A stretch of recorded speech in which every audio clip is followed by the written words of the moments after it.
Меня зовут Юля Сайфан, я художник. Для тех, кто не знаком со мной, я работаю в технике масляная пастель и в смешанных техниках, чтобы обеспечить удобство в работе с масляной пастелью. Поэтому сегодня у меня закончился скетчбук, и как раз повод поговорить о том, что здесь использовано и как это работает. Кроме этого, должна отметить, что в скетчбуке было 40 страниц. Сейчас это значительно меньше, потому что часть работ купили, несмотря на их маленький формат.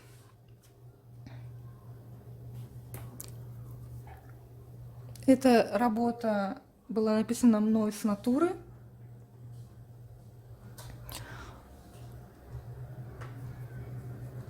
Я использовала внизу в подложке использовала вот этот пастельный грунт.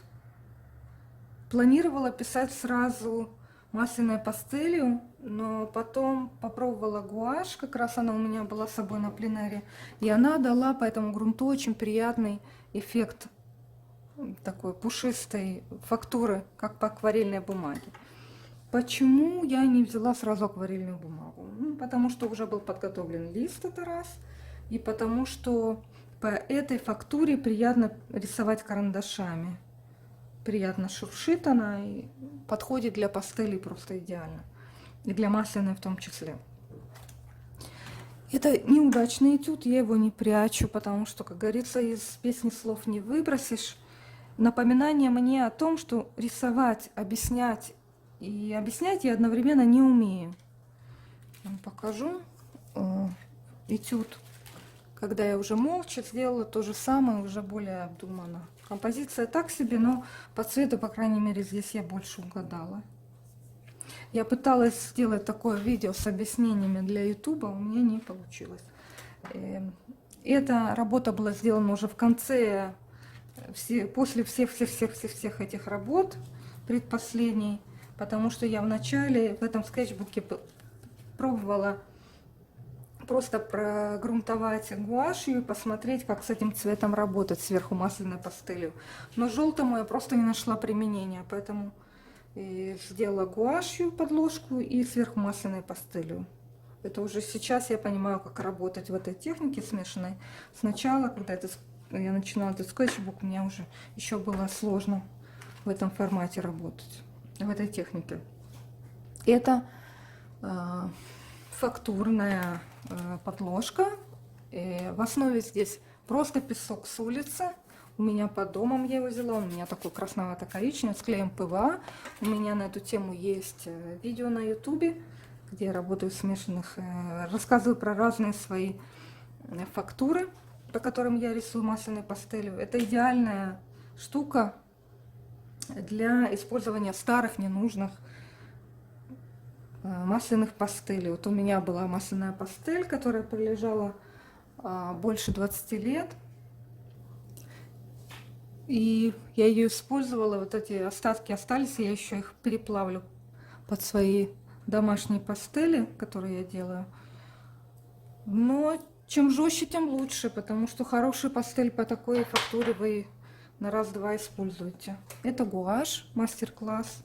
Мне было интересно проверить, чем современная гуашь отличается от моих детских впечатлений, которые я еще в художественной школе писала ей. Разница большая, гуашь хорошая. Это проба работы белила гуашевой с акварелью. У кого дома нет такой вот акварельки Ленинград, уверена, что просто у каждого. Это гуаши больше 25 лет. Здесь сработали хорошо изумрудные, синие и оранжевые, желтые. Было интересно, как оно будет по ощущениям. В принципе, и гуашь, и акварели имеют один корень, они на гуамирабике и водорастворимые краски, но тем не менее можно слышать 100 раз и попробовать, и наконец-то удовлетвориться эффектом, как оно работает. Это гуашь, это акварель. У меня есть старая ненужная акварель. Мне ее привезли из Нидерландов, но какая-то жуткая синтетика яркая. И цена была маленькая у нее. По всей видимости, это не супер качественное что-то. С белой гуашью отлично замешалось. Это гуашь полностью с натурой. Это тоже гуашь с натурой. Это этюд я делала с натуры. Начала гуашью. Дома пришла, прогрунтовала этим грунтом для сухих пастелей прозрачным. И закончила масляной пастелью с помощью карандашей. Здесь видно, что здесь есть линия. Карандаши я использую. Они у меня в рабочем состоянии, не поточенном. Кухинор. И очень люблю их бордовые, там коричневые. Удачный набор купила, кстати. Говорят, что они, кстати, эти карандаши не светостойкие, так что учтите. Но так как у меня все хранится вот так в папочке, так в скетчбуке, так это не так актуально. Это тоже по акриловому грунту для сухих пастелей, с карандашами детали и масляная пастель. Здесь выглядит это немножко грязно, потому что здесь я писала только вторичными цветами: зеленым, оранжевым и фиолетовым. Где он у нас? Сейчас мы посмотрим. Оранжевый, зеленый и фиолетовый. Вот такая триада. Не ахти что, но попробовать на вкус и цвет было интересно, потому что опыт очень интересный, незабываемый. Это просто на состоянии зимний пейзаж по гуаши масляной пастелью. Эта лисичка есть у меня на YouTube канале. Если интересно, посмотрите, это по гуаши. Это тоже по гуаши, сверху прозрачный грунт для сухих пастелей и масляная пастель сверху. Это та же самая техника. Этот зайчик есть у меня на YouTube канале. Процесс от начала до конца. Я рассказываю показываю цветовой круг, рассказываю, какую гамму и почему я выбираю. И поэтапно показываю, как создаю работу. Это гуашь с натуры. Здесь эксперимент был такой. Это просто цветовой круг, можно грубо сказать треугольник,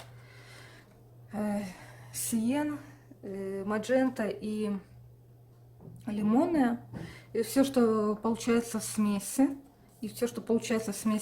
вторичных цветов, такой коричнево-серый, это ограниченная палитра.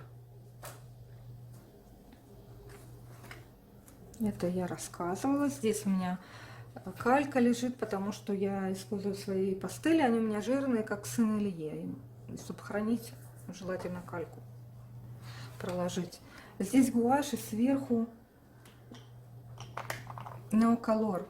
Мои неоколор такие уже потрепанные. Они недостаточно плотные, они не как масляная пастель, не как сухая. Они акварельные восковые мелки. Я хотела проверить, как они будут перекрывать гуашь. Не очень они ее перекрывают, но тут замешанные, по-моему, тоже растворяла я их. Они водорастворимые, поэтому с акварелью или гуашью они хорошо их смешивать. Эту работу я никому не показывала, что-то здесь не то с тоном. Здесь есть гуаши, есть неоколор. Они высоко пигментированные, поэтому пигмент хорошо проходит сквозь лист. Если вы хотите, пишите на ими по бумаге плотностью 200 грамм, тогда стоит что-то проложить, чтобы они не испачкали Следующий лист. Это просто этюдное состояние. Масляной пастелью внизу тоже есть цвет. По-моему, вот гуашь вот такого цвета там. Это гуашь с использованием. Просто оставила белый лист. Хотела посмотреть, как пишет прозрачная гуашь. Вернее, гуашь, если ее сильно развести водой. Здесь то же самое. Заканчивала я, судя по тому, что прошел сквозь лист пигмент, закончила я эту работу колором. Это масляная пастель, внизу подложка коричневая, наверное, акриловая краска.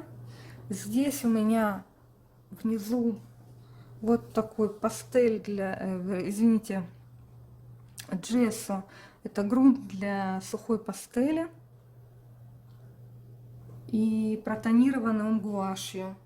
Очень бархатная, приятная фактура получается. Нужно учесть, что этот грунт, он белого цвета. И все, что будет замешано с ним, ну, уже в конце получится пастельный такой светлый оттенок. Он не даст достаточно плотный средний тон, он даст такой светлый тон для подложки. Это тоже сверху гуаши или даже какой-то сухой. Давайте я вспомню.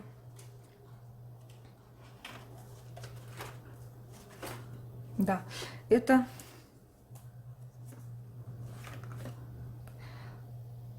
сухой материал сепия сангина, разведенная водой. И сверху масляная пастель. Это протонировано просто гуашью, акварелью протонировано. И сверху неоколора, и затем масляная пастель. Это северное сияние, тоже сверху какой-то гуаши и масляной пастели. Масляной пастели хорошо, что есть такие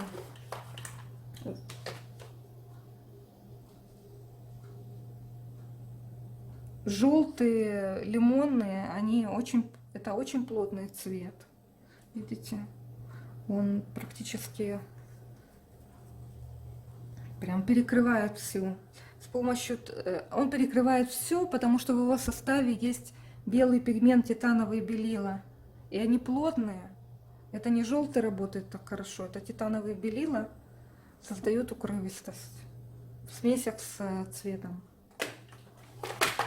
Дальше едем. Так, этот этюд есть у меня в процессе на YouTube канале, если вам интересно. Внизу я протонировала акриловой краской жженая сиена. Она мне приятна тем, что она оранжевая и оранжево-коричневая. И если мы ее возьмем, она идет в контрасте с зелеными. Хорошо работает. Для пленеров, на мой вкус, очень в теплое время года очень приятно брать протонированные сиеной листы. Это тоже самый грунт.